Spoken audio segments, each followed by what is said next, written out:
I'm 26 years old, and this year I settled on a house. I'd been living with my roommates for the past almost 8 years, and seclusion is something I value, so finally buying a home for myself was a huge achievement. It was in a neighboring town about 2 hours out from where I used to live. This town was much smaller in scale and had way less buildings. That's not to say every house was on a farm or anything, but the neighborhoods were definitely not full of close together rows of houses. They were spread out, separated by fields of trees and grass. The home I bought was no exception, being modest and among the less expensive side of the housing market.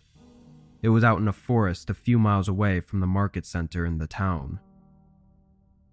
On the day I moved in, I still hadn't met anyone in the area, not the neighbors or the townspeople, and with the house being so far out, with trees blocking the surrounding views, it really felt like I was moving out into the middle of nowhere, completely alone.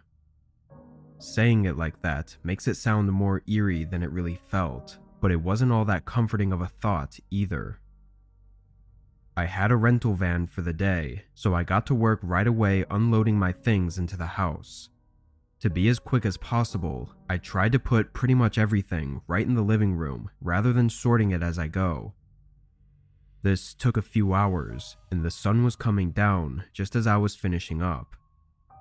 I set down a few boxes in the house and started walking out to the driveway for the last couple of boxes, but was caught off guard by a man standing on my porch, almost blocking the whole front door. He startled me, making me jump a bit before showing slight embarrassment and asking what he was here for. The man, looking about 50 or so, smiled and introduced himself as my new neighbor. I said it was nice to meet him and made a short smile, but couldn't really help but think about how I never saw him walking up the driveway to my house. In fact, I had no idea where he came from, given it was just forest around my house. The man stayed there, just kind of looking at me for a second, then turned and walked off my porch. I stood and just soaked in the strangeness of the encounter. After a moment though, I stepped back outside and quickly got the rest of the boxes into the house. I checked out the windows to make sure the man was gone, and I didn't see him anywhere, so after a minute I went out and got in the van, driving it down the long dirt driveway.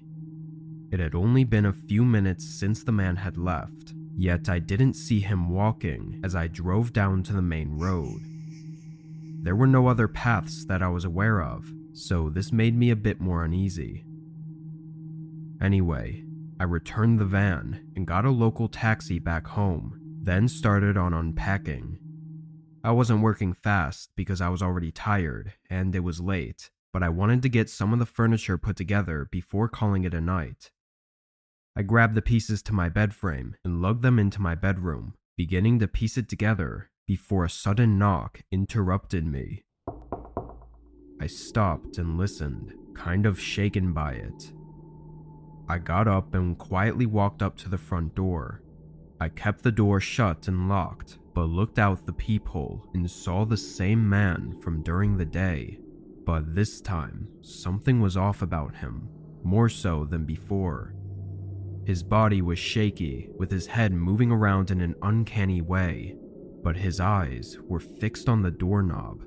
He was staring at it intensely, standing close to the door as if waiting eagerly for me to open it. "Hey, it's your neighbor. Can you open the door?" he yelled, and then knocked again. I still remained on the other side, looking through the peephole. His face began to show frustration and anger, and he banged on the door one more time.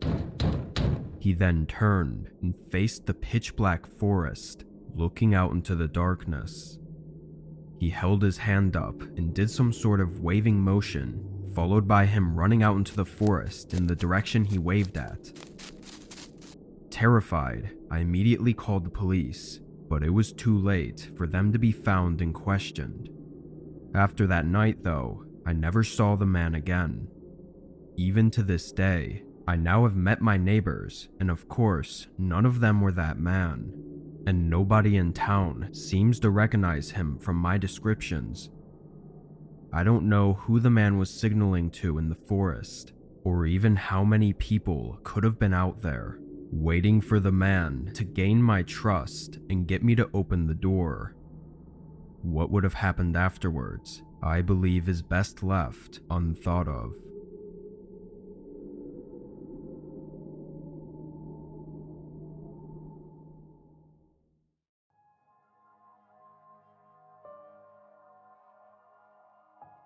I was driving on the empty highway, fighting to keep my eyes open.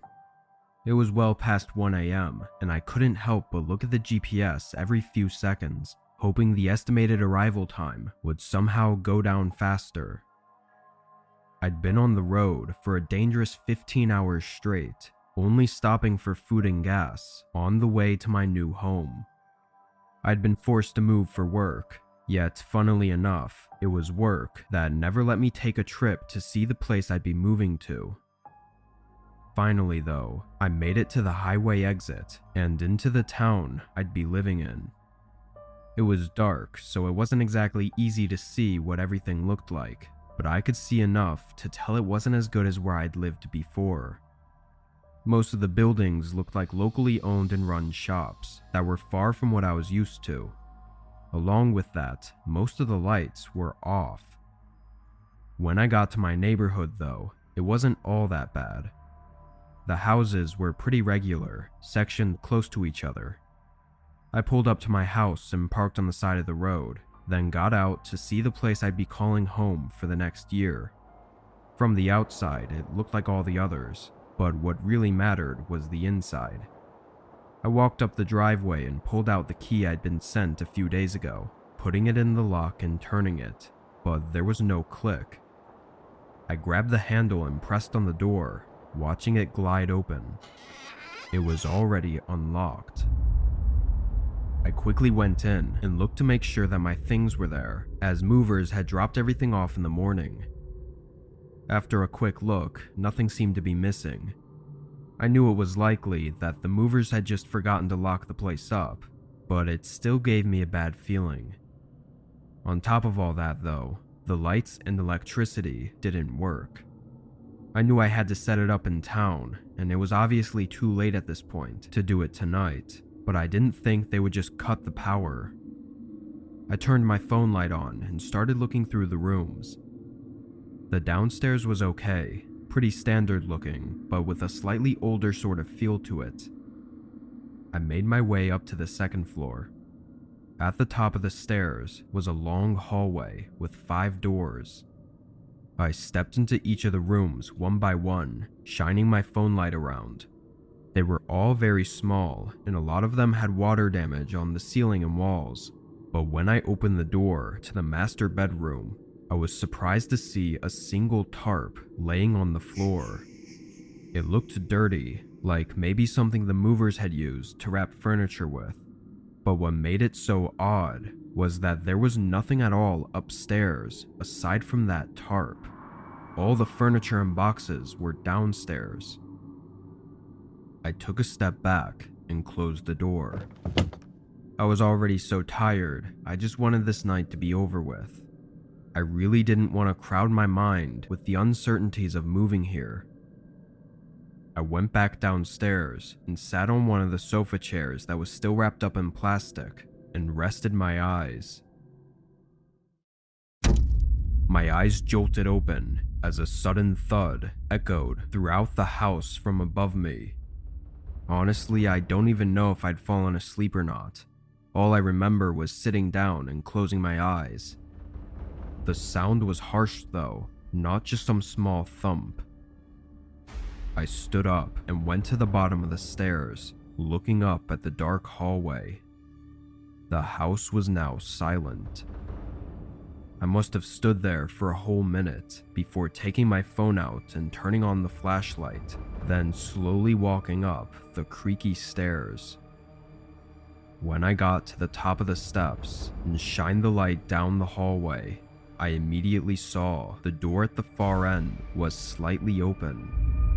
and the unmistakable outline of a figure was standing between the crack in the doorway, looking right at me. I almost fell backwards down the steps as my immediate reaction was to turn and run. I sprinted for the front door and straight out into the driveway and into my car. I thought about driving away, but knowing literally all of my things were inside that house, I wanted to make sure whoever was in there didn't make it out with anything. I called 911 and waited for their arrival on the side of the road. During the whole 5 minutes, I never saw any movement in the windows or anyone leave through the front. When the police searched the house though, the back door was wide open. It was obvious to them that whoever that was had been living inside the house probably since it had been vacant over the past couple months. At first I thought they were talking about the attic, since I'd looked through all the rooms and saw nothing but a tarp. But there was no attic. They were talking about the master bedroom, which meant that when I was looking around upstairs that night and I opened the door to that room, it's likely that the person was hiding along the wall, probably right behind the door. And if I had gone further inside the room to investigate the tarp and look around, there's a chance that I wouldn't have made it out.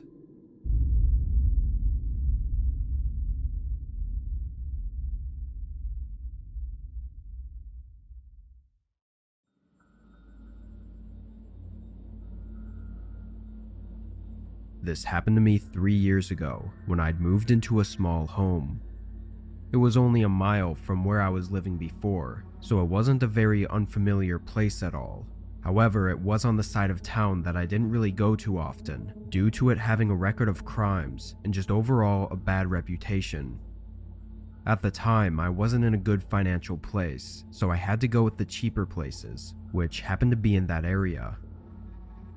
The day I moved in, I didn't talk or really even see anyone. I just moved my stuff from the U-Haul into my new place. On the second day, I started the unpacking process by moving the boxes and furniture into the rooms that they belonged in. Once I got to moving my office furniture though, I saw something out the window that caught my attention. There was a man, young, like 25 years old, standing in my driveway. I watched as he just looked at the house and walked into the yard, looking into my windows from afar. Getting uncomfortable, I left the window and went downstairs to confront him, but when I opened the door and looked outside, he was already gone. Not in my yard or driveway, or even on any of the sidewalks. He'd just completely left. I waited to see if he'd come back, but then shrugged it off and got back to what I was doing. Yeah, it was weird, but I didn't know what exactly I was supposed to do about it. I got my office set up, then went out to get some lunch before getting back to work on the bedroom. By 8 p.m., I was pretty tired. I kept on with it for as long as I could, but once 10 o'clock rolled around, I was just done for the night. The house was still a mess, but I left it as is, turning off all the lights and getting in bed. It only took a few minutes for me to fall asleep. When I woke up, I rolled my head over and looked at the clock I had laying on the floor. 3 a.m. I rolled back over and closed my eyes, but a muffled sound woke me right back up.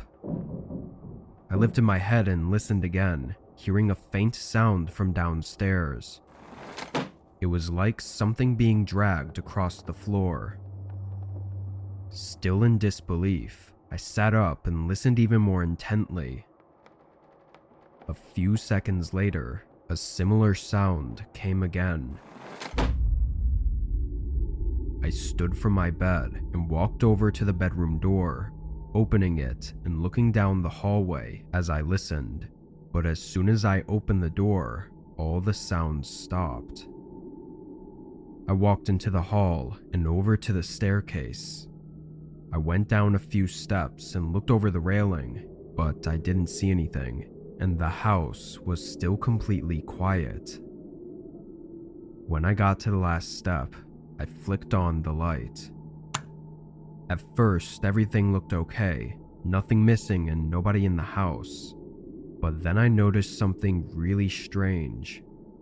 All of the furniture and boxes that were against the walls had been pushed away, and behind them, there were several carved out portions in the wall. I felt blood rush from my face as I realized that someone had to have broken into my house and may even still be inside. I ran up to my room and called for help, but the house remained quiet the whole time I waited. What's more unsettling is that the cops couldn't figure out how the intruder gotten inside or back outside, nor did they figure out why the person broke in. The only idea is that it looks like they were looking for something in the walls.